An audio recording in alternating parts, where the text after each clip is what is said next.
Hey guys, welcome back to another video. This is Derek from CertifiedLegacy. Today I will be unboxing an iOS 7 iPad Air first generation. So without further ado, let's get this thing out of the box. Okay, so here is the iOS 7 iPad Air 1, it appears. This is the actual iPad itself, and they threw in a lightning connector, which is nice. So let me take this out of its packaging, and let's just check if there's any signs of being like bent.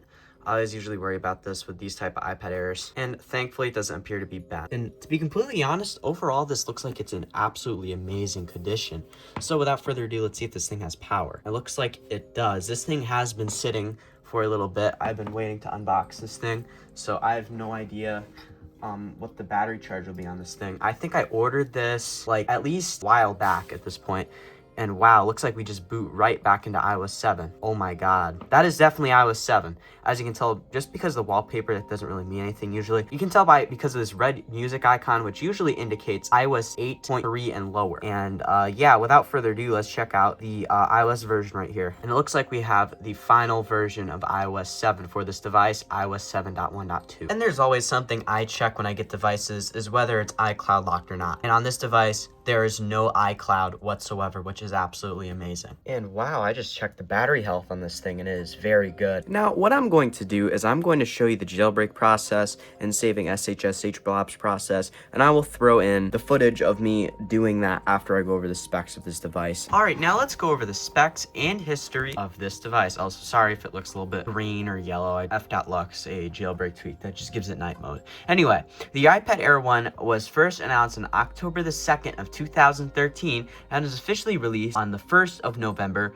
that year. The version of iOS 7 that this iPad released with was 7.0.3, meaning we have the latest and most stable version of iOS 7 for this device, iOS 7.1.2. The iPad Air 1 was completely different in terms of design and internals compared to its predecessor, the iPad 4th generation. It featured this much thinner and lighter design compared to the 4th gen, closer to the iPad mini 1st generation that came before. And this is very visible if we just look at like the speaker design and everything about this device, like even like the volume rocker, which it lacks, which also the iPad Air 1 lacks. So like here you can see it here and you can see it there as well. So pretty much the iPad Air 1 is a more blown up version of the iPad mini 1 basically. This design update was very much needed in my opinion, as the iPad 4 still featured the same design as the iPad 2, except of course it is more thicker and heavier. And in general, iPads around this time just progressively got heavier and heavier,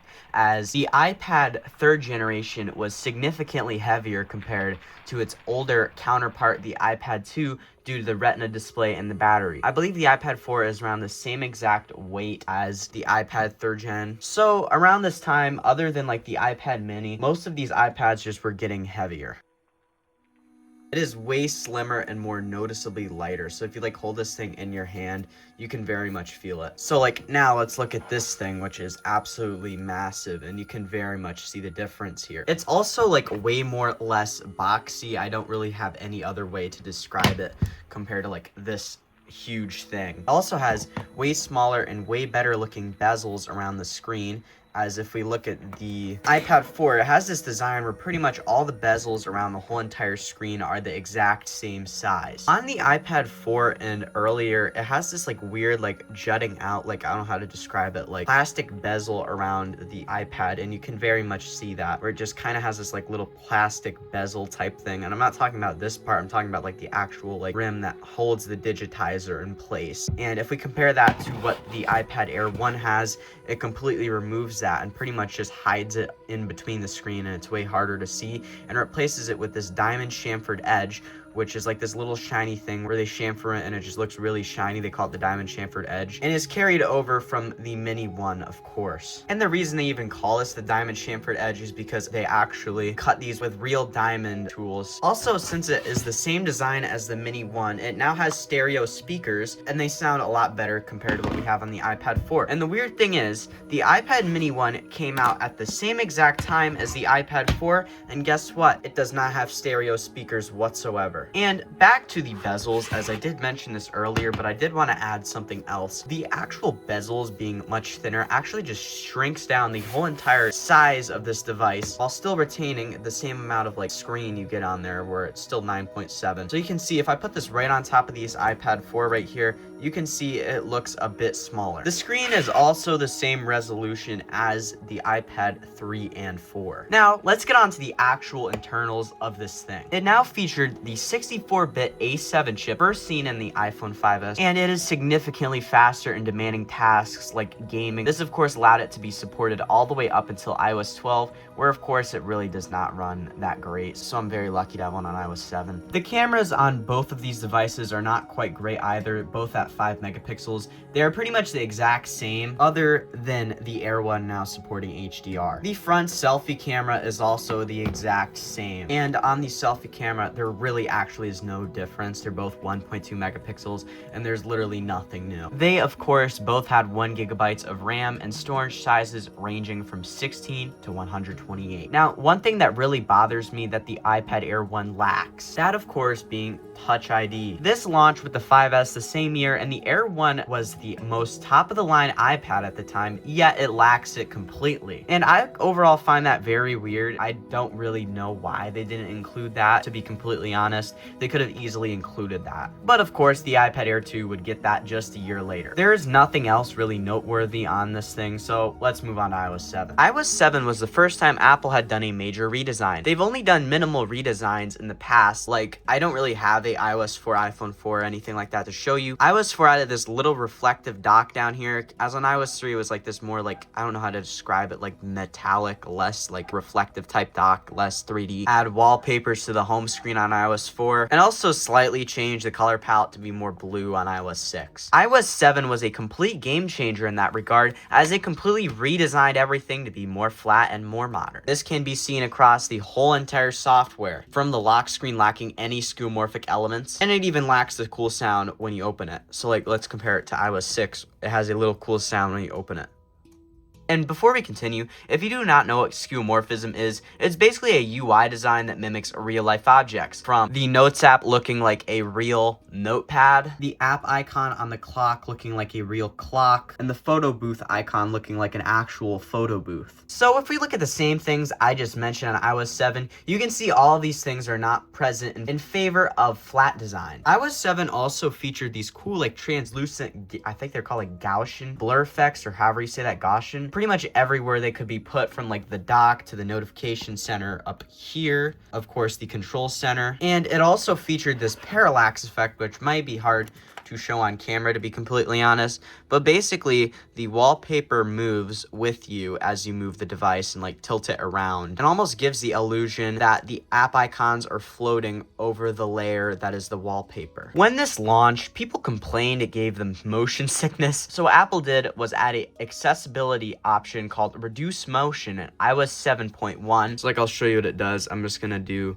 reduce motion. I'm going to switch that on. No parallax whatsoever. And when this option was added, it was added in iOS 7.1, which is very late into the life cycle. And this complaint was there from the beginning on like iOS 7.0x. The design was released to some mixed reception, with some people really liking the new design and others hating it and preferring the older design. Overall, I pretty much completely prefer the older design, but I do see the beauty and appeal to iOS 7, and I do think it actually looks pretty good as well. Now, onto the features. iOS 7, of course, added the control center, which took all of the settings that you changed on the daily and condensed it into this like one little panel that all you have to do to access it is just swipe right up. On iOS 6 and prior, it has this like basic multitasking, which has not many controls. And if you're on iPhone around this time, it has even less controls. Like, you can't even change the brightness. You can't really do anything. They separated the actual multitasking part as well, where you can close the apps into a separate part. Where you close the apps and it is in a separate part where all you have to do is access it, is just press the home button twice, like on iOS 6, but it's completely separate compared to how it is on iOS 6. Because on iOS 6, you do that and it brings up like this like fake looking control center and this part. Apps are also way easier to close on iOS 7. On iOS 6, if you want to close a background app, you have to like hold down and you have to like press this really tiny red icon. While on iOS 7, all you have to do is just swipe right up. The notification center also also has this new thing called Today, where you can see your calendar stuff and you can see the weather, but currently it's not working, obviously. You can now also easily swipe through the camera options in the camera app by just swiping to go through this stuff like this, which of course iOS 6 lacks. If you want to do that, you have to like mess around, and it is way harder to do that on iOS 6. Photos are also now organized by location and time into moments, so you can see all the wallpapers I downloaded, and they're sorted by years. On iOS 6 it does not have this. And that is pretty much everything added with iOS 7. Now let's explore the device. And of course, let's start off by sliding to unlock, and there you go. The first thing I do want to show you is the App Store, as I did recently fix this, and you can see everything loads perfectly good. We can see the top charts here, and yeah, it works perfectly good. Let's also check out the newsstand, as we can see the non-skeuomorphic newsstand application here. I can show you some music, and of course up here you would see I would just hit play and the song would play. And there you go, that's how that is. We can check out the non-skeuomorphic notes application, but on early versions of iOS 7 it may be hard to tell. It still has some texture on there, and it kind of looks like paper, to be completely honest. I'm not really sure why this still exists on iOS 7, but it is there, and you can see it works. And of course, here's the FaceTime application where you can see my ugly face. Most of this other stuff does not work, so I am not going to go over that, but you can see that is up and working. And one last thing, let's check out some games. And also, we'll also check out the YouTube app after this, but I do want to check out some games first. So let's check out Flappy Bird, which is very era appropriate, and I am not very good at Flappy Bird, as you can see. But let me have a couple tries here. So I'm just gonna. Okay, I give up already, but yeah, you can see that's Flappy Bird, and we can check out some other stuff that's a little bit era appropriate of this time. Let's check out Doodle Jump. Doodle Jump, I always play this. And the servers still work for Doodle Jump on this old version. I'm not really sure why. I can see other people's names and stuff in here, and it shows up my name recently. I don't know if it's just because I have the same application on Viteris or whatever, but I don't know. It's still there, and it's still semi-working. I have no idea how it even works. But this I'm significantly better at than Flappy Bird, as you can see. But yeah, that is Doodle Jump. And one last thing, let's go out and check out Minecraft. I got the latest version that works off of iPhone OS Obscura for iOS 7, and iOS 7's version of Minecraft runs very well on here, obviously, as it's very optimized, and it really doesn't have trouble with anything. As you can see, it looks very smooth. I might have to go play some of this later, because I do enjoy playing these old versions of Minecraft and just messing around building stuff. And yeah, I'll have to go check this out later, but that's Minecraft. And now one last thing, let's check out the YouTube app. It does work. It might take a couple of tries for stuff to work, as you can see playback errors, but I did fix this, so let me give it a second. It worked on the second try, as you can see. And if you are curious about what Cydia looks like from this era, like the flat era, yeah, here you go. This is what Cydia looks like. There's also another thing I wanted to go over quickly. iOS 7's wallpaper selection. iOS 7 has some very good wallpapers, and by far it is my favorite wallpaper selection out of any iOS version. So like we have this one I do remember. This one's just the default iconic blue galaxy wallpaper. We also have this ocean wallpaper, which I just set it to a second ago. This mountain wallpaper, which is also very good. This one I had on iOS 8 back in the day. This ocean wallpaper, which has been there since iOS 4, which I also enjoy. This one is like another ocean wallpaper. I don't even know what this is supposed to be. Maybe like a wave crashing. I do like this. I don't really like that one. This one's very good.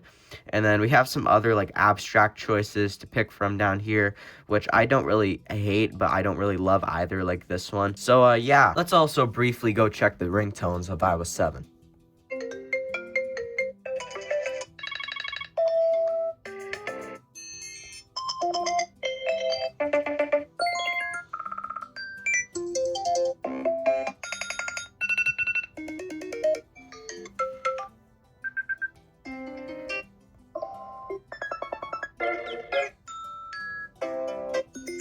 Okay, that's where you'd see the classic ones from iOS 6, as those are still an option. And yeah, now that we have explored the device, let me show you the jailbreak process. There's a lot of ups and downs with this jailbreak process. I thought I almost broke the device at some points, so it is very interesting, and make sure to stick around for this part. Okay, so the very first thing I'm going to do is I'm going to save the SSH blobs on this device with Legacy iOS Kit. So let me plug this thing right in. That was weird, it didn't really detect it at first, For some reason, like, it didn't detect it was charging. I don't know.